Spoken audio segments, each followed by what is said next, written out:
150 நாள் hair regrowth இன்றைக்கி டே 3 video ஃபுல்லாக பாருங்கள். அப்போ தான் எப்படி ஹேர் ரீக்ரோத் பண்ணுறது உங்களுக்கு ஒரு சின்ன ஐடியா கிடைக்கும்.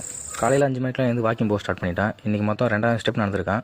வீட்டுக்கு வந்து புல்லப்பு, புஷ்அப்பு, ஸ்குவாட் போட்டு ஸ்கிப்பிங் போட்டேன். ஸ்கிப்பிங் போட்டு ப்ரஷ் பண்ணிவிட்டு குளிக்க போயிட்டேன். இதுதான் ஸ்கால்ப் மசாஜர். இது என்ன பண்ணால் ஷாம்பு போட்டு தலையில் அப்ளை போட்டேன்னா தலைக்கு ரத்த ஓட்டத்தை கொண்டு வரும். அப்புறம் டேண்ட்ரஃப் கிளியர் பண்ணும். அப்புறம் ஒரு போசிங்கை போட்டு மினாக்ஸில் அப்ளை பண்ண ஆரம்பிச்சிட்டேன். ஸோ மினாக்ஸில் அப்ளை பண்ணுறதோட ரொம்ப முக்கியம். மினாக்ஸில் அப்ளை பண்ணிவிட்டு கொஞ்சமாவது மசாஜ் பண்ணணும்.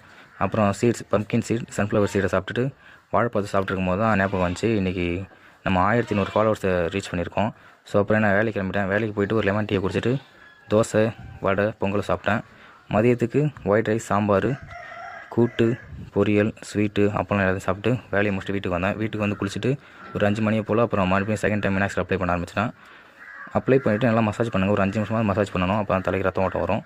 அதுக்கப்புறம் ட்ரெஸ்ஸை மாற்றிட்டு பசங்க கூட பேச கிளம்பிட்டேன். நைட்டுக்கு ரசமும் முட்டை பொடி மாதம் சாப்பிட்டு இந்த நாளை முடிச்சிக்கிறேன். இன்றைக்கி மொத்தம் 11,901 ஸ்டெப் நடந்திருக்கேன். ஃபாலோ அண்ட் சப்போர்ட் பண்ணுங்கள்.